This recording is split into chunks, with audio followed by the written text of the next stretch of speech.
ఈరోజు boiled egg omelette ఎలా వేయాలో చూద్దాం. ఫస్ట్ నూనె పోసుకొని బాయిల్డ్ ఎగ్ను అందులో వేసుకొని ఆమ్లెట్ను దాని చుట్టూ తిప్పుకోవాలి. దీంట్లో కారం వేసుకొని కొంచెం ఉప్పు వేసుకోవాలి. దీంట్లో ఉప్పు వేసుకున్న తర్వాత కొంచెం ఫ్రై చేసుకున్న తర్వాత అది డీప్ ఫ్రై కావాలి. ఈ యొక్క ఎగ్ ఆమ్లెట్ అనేది చాలా టేస్టీగా ఉంటుంది. దాంట్లో ఫ్రై చేసుకున్న తర్వాత దాన్ని కొంచెం మిక్స్ చేసిన తర్వాత చాలా మంచిగా ఉంటుంది. ఇది నేను ట్రై చేశాను, మీరు కూడా ట్రై చేయండి.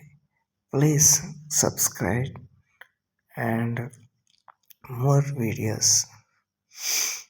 ఈ ఆమ్లెట్ను దీంట్లో రైస్లో కూడా మిక్స్ చేసుకొని తినవచ్చును.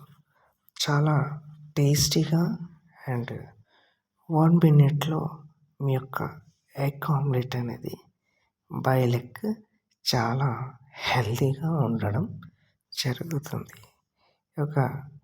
నేను చాలా ట్రై చేశాను. ఈ యొక్క ఎగ్ ఆమ్లెట్ అనేది చాలా టేస్టీగా ఉండడం జరిగింది. ఈ యొక్క ఎగ్ ఆమ్లెట్ దాంట్లో ప్లేట్లో వేసుకున్నప్పుడు చాలా మంచిగా ఫ్లేవర్ అనేది ఉండడం జరిగింది. Thank you.